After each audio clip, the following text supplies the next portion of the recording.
आजकल कुछ अनभक्त महादेव के दीवाने, राधा के दीवाने, इनके बायो में ऐसा आता है। आप किसी के भी बायो में देखना, महादेव का दीवाना, कृष्ण का दीवाना, ये सब लिखा होगा। ये ना कृष्ण को फॉलो करते हैं, ना महादेव को फॉलो करते हैं, ना तो राधा को फॉलो करते हैं। ये होते हैं अनभक्त। ये व्हाट्सएप यूनिवर्सिटी से ज्ञान लेके ये कहते हैं कि डॉक्टर बी आर अम्बेडकर ने संविधान लिखा ही नहीं है। संविधान तो बी एन राव ने लिखा है। तो इनके जो कन्फ्यूज़न है, चलो दूर करते हैं। कन्फ्यूज़न नहीं है, ये है अनभक्त। ये पूरी तरह से अनभक्त हैं। ये अनभक्ति में इतना चूर हो गए हैं कि इन्हें कल्पना में, इन्हें वास्तविकता में डिफरेंस नहीं नजर आता। ये जो कल्पना कर रहे हैं कि डॉक्टर बी आर अम्बेडकर ने नहीं लिखा, बी एन राव ने लिखा है। डॉक्टर बी आर अम्बेडकर ने इन्हीं के लिए सारा काम किया है, हम सब के लिए सारा काम किया है।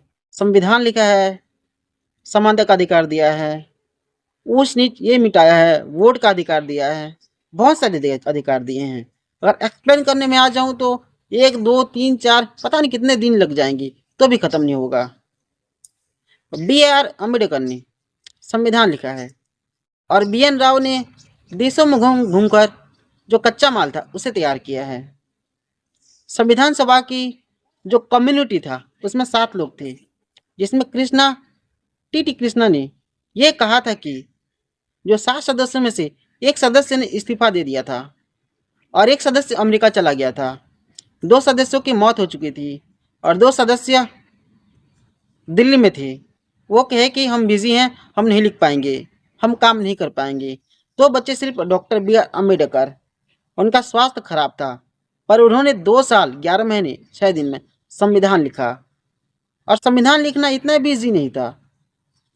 300 जो सदस्य थे उनके सामने डेली प्रूव करना पड़ता था कि संविधान के कानून सही हैं। डॉक्टर बी आर अम्बेडकर संविधान सभा के 300 लोगों में से डेली 3 सालों तक ये प्रूव करते रहे अपने तार्किक वैज्ञानिक दिमाग से कि जो संविधान लिख रहा हूँ वो सबके लिए समान है, बहुत अच्छा है। अपने तर्कों से उन 300 लोगों को चुप कराते रहे। तुम्हें ईजी लगता है 300 लोगों को बहस करना और अपने जो कानून है उसे सही करना?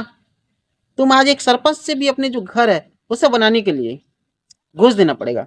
हाँ, वही जो प्रधानमंत्री आवास योजना तुम्हें मिलता है। और तुम कहते हो कि डॉक्टर बी आर अम्बेडकर ने संविधान नहीं लिखा है। अगर तुम्हारे लिए कोई ईंट पत्थर गिट्टी ला दे रहा है, कोई मजदूर, तो तुम्हारे घर का मालिक नहीं बन जाता है। इसी तरह से डॉक्टर बी आर अम्बेडकर ने संविधान लिखा है और बी एन राव ने सिर्फ कच्चा माल तैयार किया है। और बी एन राव सिर्फ सलाहकार थे, संविधान निर्माता नहीं थी। संविधान निर्माता हमेशा से डॉक्टर बी आर अम्बेडकर ही रहेंगे। और जब तक तुम इस भारत में हो तब तक तुम्हें जय भीम ये बोलना ही पड़ेगा, जवाहरलाल नेहरू बोलना ही पड़ेगा, सरदार वल्लभ भाई पटेल बोलना पड़ेगा, भगत सिंह बोलना पड़ेगा। ये जो भारत का विजन था, ये ना छत्रपति शिवाजी का था ना महाराणा प्रताप का था। ये जो विजन था वो डॉक्टर बी आर अम्बेडकर का था।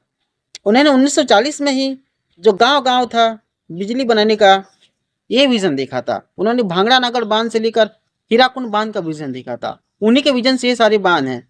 अब बी आर अम्बेडकर के बारे में पढ़ोगे तो शौक हो जाओगे, इतने ही महान थे वो। आप जिस ढंग से आप देखोगे भगवान लगेंगे आपको वो, वास्तविक भगवान, कोई काल्पनिक भगवान नहीं।